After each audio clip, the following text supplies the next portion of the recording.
et bienvenue sur le podcast Alexia vous raconte. Des personnes ont partagé leurs témoignages, leurs combats, leurs miracles et j'ai choisi de les réunir dans ce podcast. Ces histoires que je vous raconte vous montreront qu'avec Dieu, il y a toujours une raison d'y croire. Pour ce nouvel épisode, je vous propose de revenir en 2020 pour écouter l'histoire de Cathy qui a subi une opération délicate du cœur. Épisode 3. Alexia vous raconte l'histoire de Cathy qui a failli perdre la vie. J'ai failli y passer. C'est une phrase difficile à admettre, mais c'est la vérité. Mon cœur a littéralement failli me lâcher. Moi, c'est Cathy, mère de famille, et comment vous dire, je suis une bonne vivante. D'origine congolaise, vous savez, chez nous, manger, c'est signe de bonne santé. Et sans vous mentir, après 4 grossesses, les kilos se sont installés petit à petit, et certainement le cholestérol. D'autant plus que je faisais également de l'hypertension. Mais j'ai toujours effectué des contrôles réguliers chez mes médecins, donc je n'étais pas spécialement alertée. Jusqu'à ce jour. Semaine après semaine, je me sentais de plus en plus mal. Plus d'essoufflement, de la fatigue, une brûlure dans la poitrine. Pourtant, mon médecin traitant n'a rien vu. Madame, vous allez très bien. Rentrez simplement chez vous.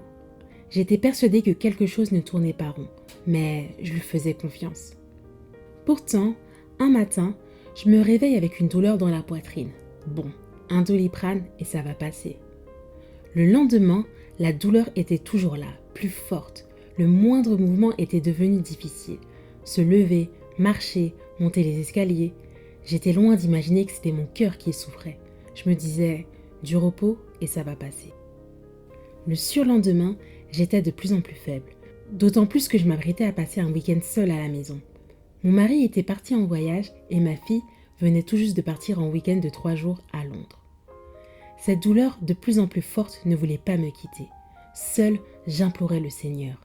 Dieu, protège-moi. Dieu, délivre-moi. J'étais seule, mais pas réellement. Persuadée que Dieu était à mes côtés et qu'il veillait sur moi. Samedi, dimanche, lundi, la douleur était toujours là. Et moi, toujours incapable de la comprendre. Mais j'ai la foi. Ça finira bien par passer. Jusqu'à ce matin. Ce matin où je suis allée faire des courses, mais où j'ai dû m'arrêter sur un banc car impossible de marcher. Le plus dur, c'est de ne pas savoir. Est-ce assez grave pour aller à l'hôpital? Est-ce que, comme me l'a dit mon médecin traitant, c'est uniquement un virus? Il faut croire que le Covid venait tout juste de commencer et personne n'avait encore idée de ses symptômes et de sa gravité. Mais la douleur était là, tellement forte. J'ai tout fait tellement. Avec peine, j'ai réussi à rentrer chez moi. Ma fille était revenue de son week-end. Je décide de l'appeler. Ma fille, je t'en supplie, amène-moi aux urgences. Finalement, sous les conseils de ma belle-sœur, nous décidons de plutôt faire venir le SAMU, car les urgences commençaient à être saturées. Sentant la gravité de la situation, je décide également d'appeler mon pasteur. Pasteur, s'il te plaît, prie pour moi, ça ne va pas du tout. Une prière calme et profonde qui m'a donné la paix. Ma crainte s'est évaporée. J'avais mal, mais je n'avais plus peur. J'avais l'assurance que Dieu était à mes côtés. Au bout de 20 minutes, les secours sont arrivés. Après plusieurs analyses, les urgentistes se tournent vers ma fille et lui annoncent le diagnostic. Mademoiselle, votre mère fait un infarctus. Ma fille et moi tombons des nues. J'avais mal, mais j'étais loin de m'imaginer que je faisais une crise cardiaque. Mademoiselle, vous avez bien fait de nous appeler. Car votre mère fait un infarctus. Nous l'amenons à l'hôpital. Je croise le regard apeuré de ma fille, mais moi, je reste calme. Ce n'est pas mon combat, ce n'est pas ma bataille. Jésus est à mes côtés, je ne crains rien. J'aurais bien pu mourir durant ces 3 jours où j'étais seule. Il y a quelques semaines de cela, j'étais en vacances à New York, avec un cœur malade sans le savoir. Mais si je suis encore debout, c'est que Dieu a un plan pour moi. Pendant qu'on me conduisait à l'hôpital, ma fille avait la lourde tâche d'appeler nos proches. « Allô, prie pour maman car elle fait un infarctus. » Personne ne s'y attendait car, comme on dit, cela n'arrive qu'aux autres. Enfin arrivé à l'hôpital, le cardiologue m'annonce que c'est encore plus grave que ce que nous imaginions. « Madame, toutes vos artères sont bouchées. Nous allons tenter de les déboucher. Avez-vous peur ?»« Non, monsieur, je n'ai pas peur. » Je n'ai pas menti au médecin. J'avais la pleine conviction que Dieu était avec moi et que j'allais très vite rentrer dans ma maison. Allongée sur mon brancard, j'entends les médecins qui marmonnaient. Je vois qu'ils s'agitent. Cathy, tu ne crains rien. Je comprends très vite qu'il n'y arrive pas. Il n'arrive pas à me piquer, il n'arrive pas à placer la sonde, il n'arrive pas à déboucher l'artère. Le cardiologue s'avance finalement vers moi. Nous avons réussi provisoirement à déboucher votre artère pour libérer la circulation du sang. Mais c'est une solution provisoire. Vos artères sont abîmées, il n'y a plus rien à faire. La seule solution, c'est de vous opérer. J'ai prié fort. Seigneur, tu as la capacité de me guérir. Tu fais des miracles. Si tu le veux, je pourrais même ne pas avoir besoin de me faire opérer. Mais si c'est ta volonté, qu'il en soit ainsi. Mon cardiologue revient me voir. Vous l'avez échappé belle, j'ai votre cliché et c'était catastrophique. Droit dans les yeux, je le regarde. C'est Dieu. Haha, certainement madame.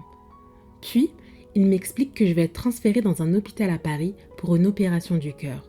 Voici les avantages, mais je suis dans l'obligation de vous partager également les risques. Il s'est donc mis à m'énumérer tous les points négatifs de cette opération.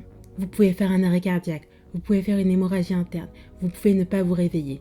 Madame, vous avez peur ? Non, je n'ai pas peur. Bien entendu, on se pose beaucoup de questions. Pourquoi ? Pourquoi moi, Seigneur ? Accomplis un miracle et sors-moi de cette chambre d'hôpital. J'ai prié, j'ai cru au miracle instantané. J'ai cru que je ne passerais pas par cette opération du cœur. Mais Dieu avait un autre plan. Je suis bel et bien passée sur la table d'opération. Après une intervention de 5 heures avec 5 pontages, je me suis bel et bien réveillée. J'ai désormais un cœur tout neuf. Aujourd'hui, je peux dire que je suis tombée pour me relever encore plus forte. Le kiné était même étonné de la vitesse à laquelle je récupérais. Dieu était définitivement avec moi. Ma conclusion. Je ne doute pas que Dieu est capable de guérir instantanément, mais il avait un autre plan pour moi, un autre chemin.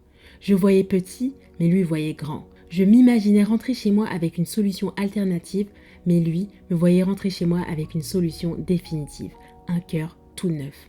Alors non, n'ayez pas peur. Bonjour Cathy, Bonjour, merci beaucoup pour votre témoignage. de rien. Avez-vous un autre mot à dire à nos auditeurs ? Oui, c'est pour vous dire que de faire confiance à Dieu. Il est Dieu, il est le Tout-Puissant, c'est lui qui dirige toutes choses dans nos vies. Quel que soit le problème, de ne pas vous inquiéter, de vous laisser conduire par lui. Lui seul sait. Comme il a dit dans sa parole, je suis avec vous tous les jours jusqu'à la fin du monde. Quels que soient les problèmes, faites-lui confiance, il est au contrôle. Il contrôle tout dans nos vies. Amen. J'espère que ce témoignage t'a plu et fortifié. N'hésite pas à mettre un commentaire et des petites étoiles afin d'aider mon podcast à être plus visible. Si toi aussi tu as une histoire à partager, envoie simplement un mail à alexiavousraconte@gmail.com ou envoie simplement un message privé sur ma page Instagram Alexia vous raconte. À la semaine prochaine!